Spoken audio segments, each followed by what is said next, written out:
Без печи жить – это беспечность. Чиновник посоветовал людям, оставшимся без электричества, купить печи.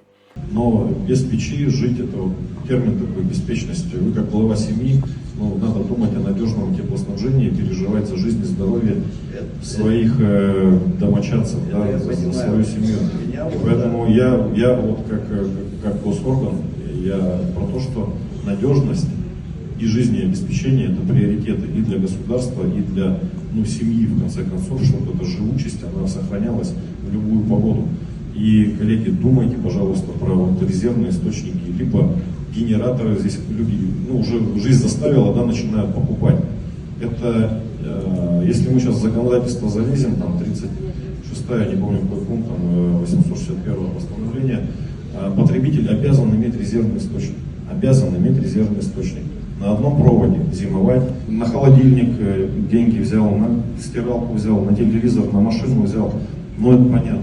Но жизнеобеспечение, понимаете, это мощность, о которой мы сейчас говорим. Дай бог, если они за сутки все аварии устраняют. Когда они устраняют их еще быстрее, когда парни из оперативно-выездных бригад ездят в минус 30, минус 40, обмораживая руки, ноги, и помогают быстрее восстановить свет вам, мы, конечно, и все ругаем, когда там быстрее, но у них есть нормативы.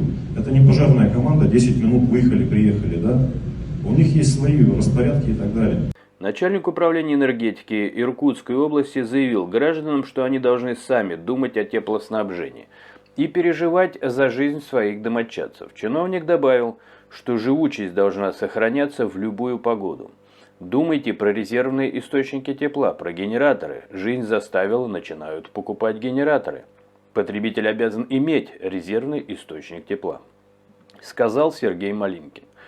Отчасти чиновник может согласиться, но по аналогии с притчей про Ксанфа, который должен был выпить море, стоит предложить чиновнику жить без зарплаты? Начальник энергетики, не дающий тепла, но получающий зарплату из бюджета, созданного налогами людей, которым он не дал тепло в ответ, не должен пользоваться никакими благами, связанными с бюджетными средствами. Как в таких случаях говорят баш на баш. Мы без энергии, он пусть тогда без зарплаты. Спасибо вам. Ургант рассказал, сколько заработал на книге с пустыми страницами. На книге «Припухлые железы жизни» с пустыми страницами шоумен заработал 3,5 миллиона рублей. Всего было продано 5000 книг.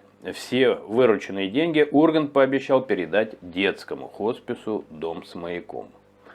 «Спасибо вам за такую любовь к печатному слову, или скорее к полуслову», написал он. Возможно, это можно было бы отнести к почти смешной шутке известного юмориста, если бы не одно «но». Даже идею книги с пустыми страницами Ургант не смог придумать самостоятельно. Ведь он просто стащил идею из прошлого. На эту тему есть и страница в Википедии. Книга «Ничто». Книга, состоящая исключительно из чистых страниц, выпущенная в США в 1974 году. Собственно говоря, книгой из чистых страниц является любой блокнот.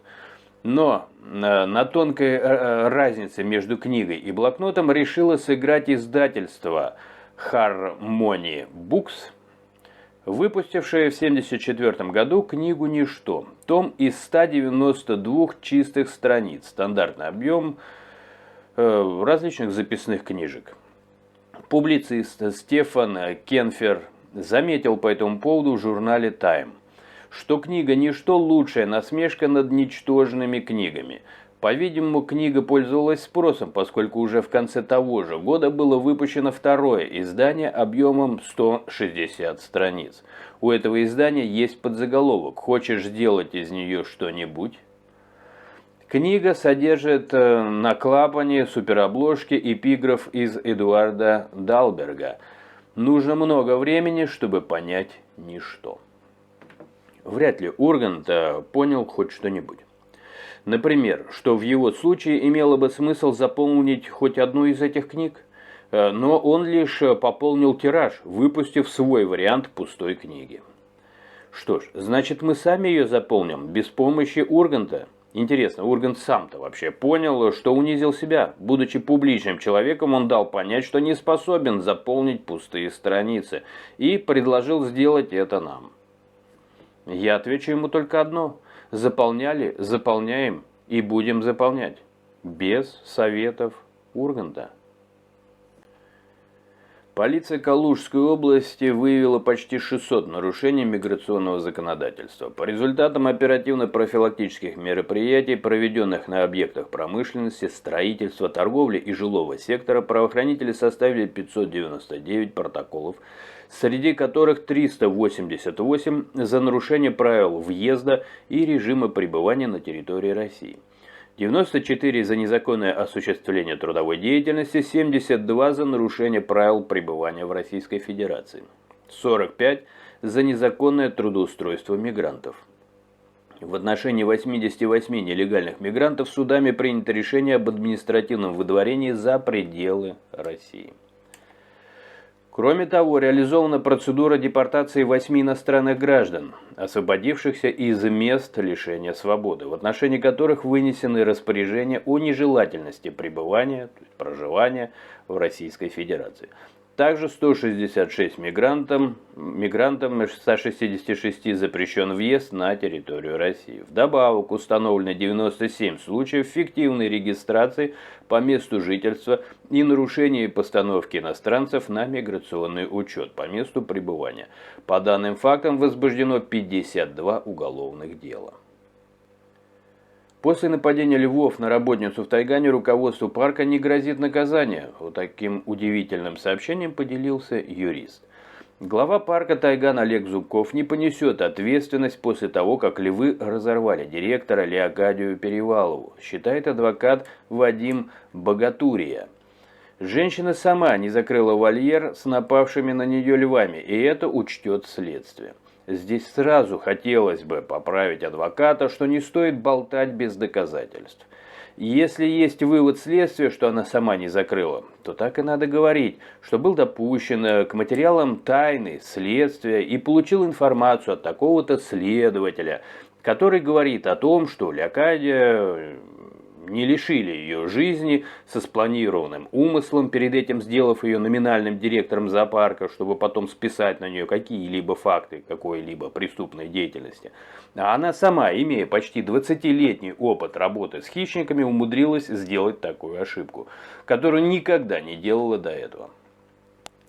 Все это проверено и подтверждено собранными фактами и уликами. Думается, что звучать речь адвоката должна подобным образом.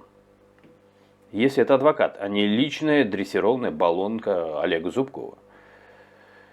Однако, что продолжают нам писать журналисты? По правилам внутренней безопасности обращения с дикими животными она обязана была закрывать вольер, то есть следить за мерами собственной безопасности, заявил данный адвокат журналистам news.ru. При этом полиция все равно проверит всю деятельность Тайгана, считает юрист.